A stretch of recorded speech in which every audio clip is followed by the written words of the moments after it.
اور قیامت کا قائم ہونا کوئی عام بات نہیں ہے، یہ اللہ کی رحمتوں میں سے بہت بڑی رحمت ہے۔ یعنی قیامت اگر قائم نہ ہو، آخرت نہ ہو، اگلی زندگی نہ آئے تو پھر اس میں جزا و سزا یعنی تو یہ زندگی ادھوری رہ جائے گی۔ اس طرح مومنوں کو انعامات جو ملیں گے وہ ہمیشہ کی اور ابدی زندگی میں چلے جائیں گے، اسی طرح جو کافر ہوں گے انہیں سزا ملے گی، وہ ہمیشہ کی جہنم میں چلے جائیں گے۔ یہ زندگی نامکمل ہے، اس کو مکمل کرنے کے لیے ایک آگے ہمیشہ اور ابدی زندگی ہے۔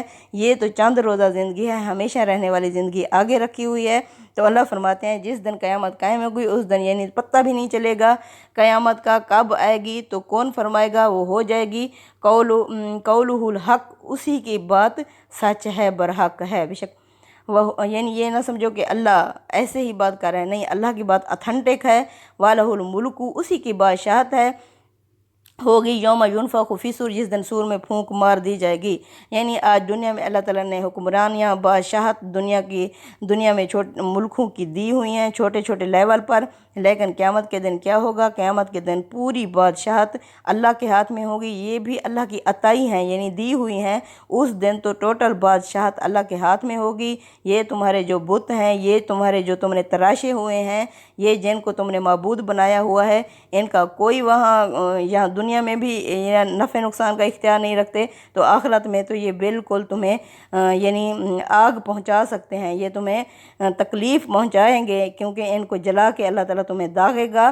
لیکن یہ نہ سمجھو کہ یہ تمہیں چھڑانے کے لیے آئے ہوں گے۔ اس دن ٹوٹل بادشاہت اللہ کی ہوگی، جس دن سور میں پھونک مار دی جائے گی۔ عالم الغیبی و شہادتی، وہ جانتا ہے حاضر اور غائب کا۔ یہ نہ سمجھنا کہ اللہ ناواقف ہے ہمارے عملوں سے، کہ اللہ لا علم ہے ہمارے عملوں سے، بلکہ وہ جانتا ہے حاضر اور غائب کو۔ وہ ہو والحکیم الخبیر، اور وہ حکمت والا اور باخبر ہے۔ یعنی وہ ابھی حکمت کے ساتھ کام کر رہا ہے، لیکن یہ نہ سمجھنا وہ بے خبر ہے، بلکہ وہ ہر ایک عمل سے باخبر ہے۔ وَإِذْ قَالَ ابراہیم لِأَبِيهِ، اب اللہ تعالیٰ ان کفار قریش کو اللہ فرما رہے ہیں کہ محمد صلی اللہ علیہ وسلم انہیں ابراہیم کا بھی واقعہ سناؤ۔ جب ان کی قوم معبودوں کو پوجا ہوا تھا تو اللہ تعالیٰ نے ان کے ساتھ کیا کیا؟ اللہ فرما رہے ہیں کہ انہیں ابراہیم کا واقعہ سناؤ۔ وَإِذْ قَالَ ابراہیم، جب کہا ابراہیم نے لِأَبِيهِ اپنے باپ سے، آزر سے، اتتخذوا اصناما، کیا تم بناتے ہو بتوں کو، الہا معبود، انی اراکا، بے شک میں دیکھتا ہوں تمہیں، و قومک، اور تمہاری قوم کو، فی ضلال مبین، کھلم کھلا گمراہ۔ یعنی اب اللہ فرما رہے ہیں ابراہیم علیہ السلام نے کس طرح یعنی اپنی قوم کو جو شرک میں لت پت تھی، جو تمہاری طرح معبود جنہوں نے گھاڑ رکھے تھے، تو انہوں نے اپنی قوم کو بچانے کے لیے کیا طریقہ اختیار کیا، یعنی کس طرح وہ تحمل اور برداشت کے ساتھ اور حکمت اور دانائی کے ساتھ انہوں نے انہیں توحید کی دعوت دی۔ اب یہ یہودی کیا کہتے تھے؟ یہودی کہتے تھے جو آزر تھا وہ ابراہیم علیہ السلام کا چچا تھا، وہ ان کے باپ نہیں تھے۔ تو اللہ تعالیٰ نے یہاں یہودیوں کو حضرت ابراہیم کے باپ کا نام لے کے بتایا ہے کہ آزر کون تھے؟ حضرت ابراہیم علیہ السلام کے والد تھے، جو نہ صرف بت تراش تھے بلکہ بت فروش بھی تھے اور بت پرست بھی تھے۔ کہ حضرت ابراہیم علیہ السلام نے اپنے ابا سے کیا کہا تھا؟ وَإِذْ قَالَ، اور یاد کرو وہ واقعہ جب کہا تھا ابراہیم نے لِأَبِيهِ اپنے باپ آزر سے، اتتخذوا اصناما، کیا تم بتوں کو، الہا اپنا معبود بناتے ہو، انی اراکا، بے شک میں دیکھتا ہوں تمہیں، و قومک، اور تمہاری قوم کو، فی ضلال مبین، کھلم کھلا گمراہ۔ وَكَذَلِكَ، اور اسی طرح، نوری ابراہیم، ہم نے دکھائی ابراہیم کو، ملکوت السماوات والارض، بادشاہت آسمانوں اور زمینوں کی، وَلِيَكُونَ مِنَ الْمُوقِنِينَ، تاکہ وہ ہو جائے یقین کرنے والوں میں سے۔ یعنی اللہ تعالیٰ نے حضرت ابراہیم علیہ السلام کو بادشاہت دکھائی آسمانوں اور زمینوں کی، اپنے کرشمے، اپنی قدرتیں دکھائیں۔ اب حضرت ابراہیم علیہ السلام یعنی یہ ہر انسان کا لیول ہوتا ہے سوچنے کا۔ اب حضرت ابراہیم علیہ السلام جب اللہ کی بنی ہوئی کوئی چیز دیکھتے تھے تو وہ ڈائریکٹ ان کا رابطہ کس سے ہو جاتا تھا؟ اللہ سے ہو جاتا تھا۔ اسی طرح یعنی اللہ تعالیٰ فرماتے ہیں میں نے انہیں حکمت اور سمجھ بوجھ دی۔ سمجھ بوجھ والا اور حکمت والا انسان کیا ہوتا ہے؟ جو اس خالق تک جا پہنچتا ہے اس کی مخلوق کو دیکھ کر۔ تو جس طرح ایک درخت کو دیکھ کے ہر ایک کی سوچ الگ الگ ہوتی ہے۔ کوئی کہیں گے کہ دیکھو اس کی کتنی ٹھنڈی چھاؤں ہے، اسی طرح ترخان کہے گا دیکھو اس سے کیا خوب فرنیچر بن سکتا ہے، اسی طرح پھل فروش کہے گا کیا پھل لگا ہوا ہے، اسی طرح یعنی ایک عاقل انسان کہے گا کیا شاہکار ہے، کیا اللہ کی قدرت ہے، تو یعنی وہ کہاں پہنچ جائے گا، اللہ تک پہنچ جائے گا۔ اسی طرح اللہ فرماتے ہیں آسمانوں اور زمینوں کو دیکھو اس میں نشانیاں ہیں اہل عقل کے لیے، یعنی اس طرح اللہ فرماتے ہیں ابراہیم علیہ السلام کو اللہ تعالیٰ نے اپنی بادشاہت کی، اپنی قدرت کے نظارے دکھائے، کیوں دکھائے؟ کیونکہ ان کا یقین بڑھ جائے اور وہ اس ہستی تک پہنچ جائیں، یعنی یقین کرنے والوں میں شامل ہو جائیں۔ تو حضرت ابراہیم علیہ السلام نے آپ اپنی قوم کو شرک میں لت پت دیکھا تو انہوں نے ایک عاقلانہ اور حکمت کے ساتھ انہیں شرک سے باہر نکلنے کی یعنی انہیں ترغیب سوچی۔ اسی طرح اب حضرت ابراہیم علیہ السلام اللہ فرما رہے ہیں فلما جن علیہ اللیل، پس جب چھا گئی علیہ اس پر لیل رات، رأى کوکبا، تو حضرت ابراہیم علیہ السلام نے ستارہ پرست یعنی جہاں لوگ بیٹھے ہوئے تھے وہاں یعنی حضرت ابراہیم علیہ السلام نے ستارے کو دیکھا کہ یہ پونج رہے ہیں، کالا، تو حضرت ابراہیم علیہ السلام یہ بھی وہاں بیٹھ گئے۔ تو حضرت ابراہیم علیہ السلام نے کیا کہا؟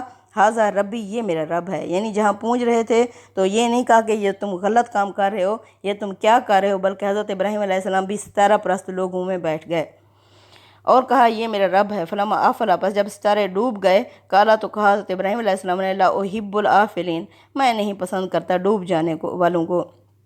یعنی حضرت ابراہیم علیہ السلام اس طرح لگاتار کچھ دن جاتے رہے تو پھر کیا ہوا، جب وہ سارے ڈوب گئے تو پھر حضرت ابراہیم علیہ السلام نے جب یہ کہا کہ میں نہیں پسند کرتا ڈوب جانے والوں کو، اسی طرح قوم کے لوگ بھی دل میں پلٹے، یعنی کہ جو اپنے طلوع اور غروب کا بھی اختیار نہیں رکھتا وہ میرا رب کس طرح ہو سکتا ہے۔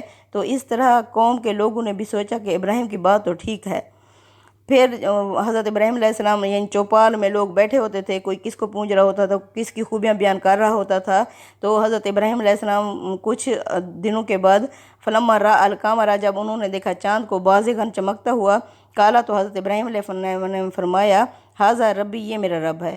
فلما آفلا، پس جب وہ بھی ڈوب گیا، کالا، تو حضرت ابراہیم علیہ السلام نے فرمایا لا علم یہدینی ربی، اگر میرے رب نے مجھے ہدایت نہ دی، میری رہنمائی نہ کی، لا اکونن من القوم الضالین، تو میں بھی ہو جاؤں گا ان حماقت زدہ لوگوں میں شامل، ان گمراہ لوگوں میں میں بھی شامل ہو جاؤں گا۔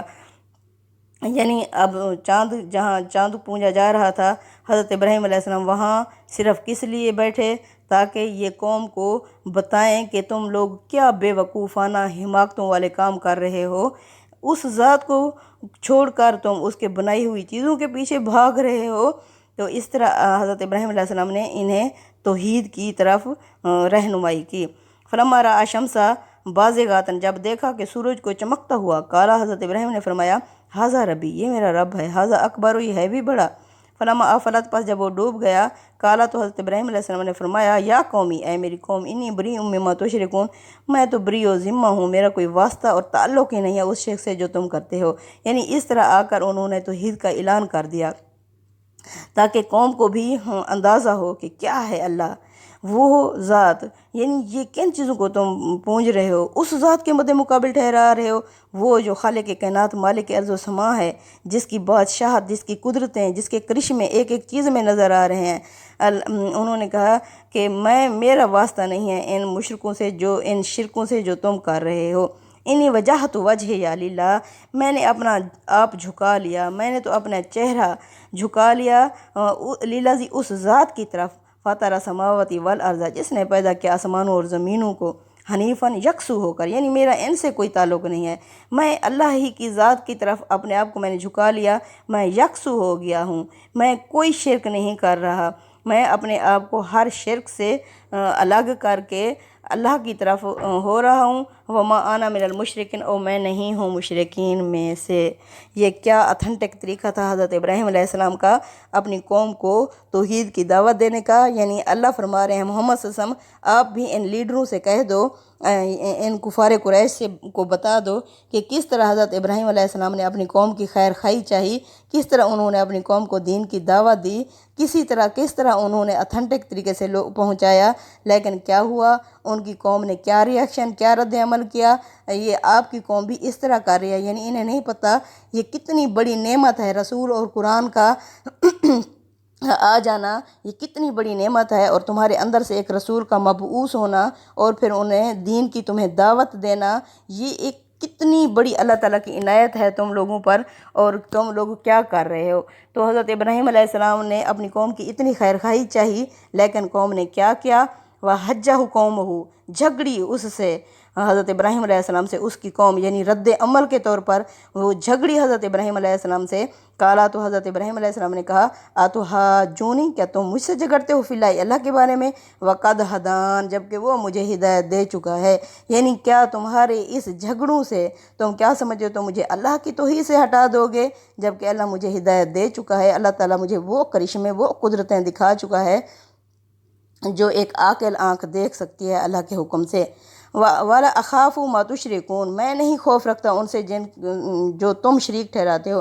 یعنی کیا کرتے ہیں، ہر جو انسان ہوتا ہے وہ اپنے معبودوں سے، باطل معبودوں سے ڈرانا شروع کر دیتا ہے کہ ہمارے باطل معبودوں کی تمہیں یہ پڑے گی، وہ بد دعا لگے گی، اس طرح کی۔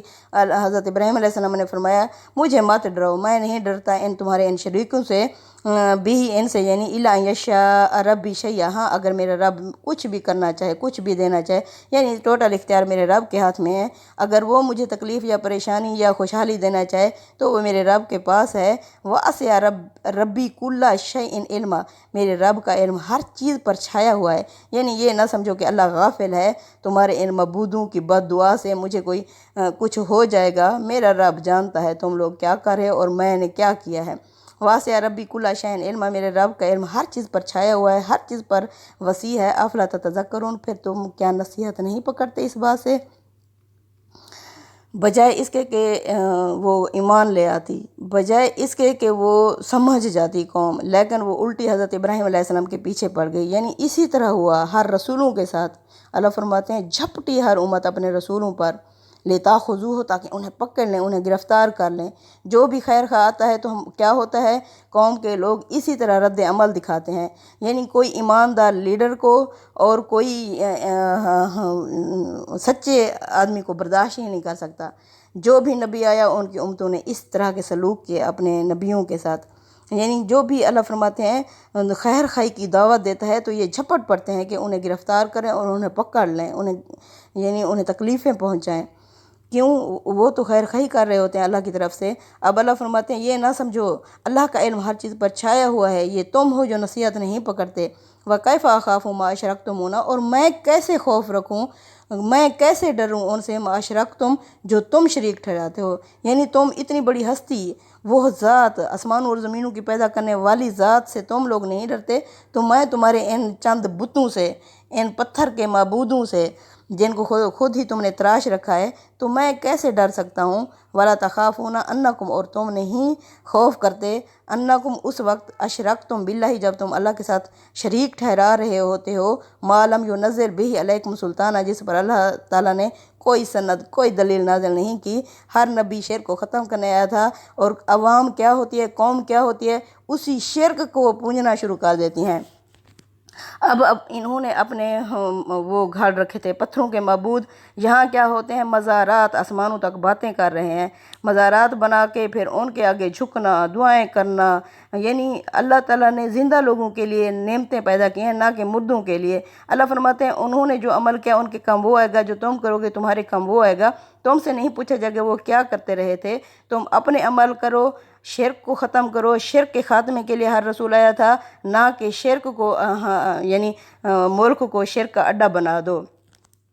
تو اللہ فرماتے ہیں، جس پر اللہ نے کوئی سند، کوئی دلیل ہی نازل نہیں کی کہ میں نے ان ہستیوں کو، ان لوگوں کو بھی اپنے ساتھ بادشاہت میں شراکت دے دی ہے، ان پر تو اللہ نے کوئی سند، کوئی دلیل نازل نہیں کی۔ اللہ تعالیٰ نے تو ہمیں دین ابراہیم کی طرف وہ کیا ہے کہ دین حنیفہ کی پیروی کرو، دین حنیفہ کی پیروی کرو، جو یکسو تھے، جو مشرکین میں سے نہ تھے۔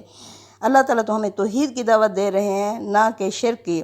اب اللہ فرما رہے ہیں، فَأَيُّ کینی احق و بالامن، ان دو گروہوں میں سے کون ہے جو امن کا زیادہ حق رکھتا ہے؟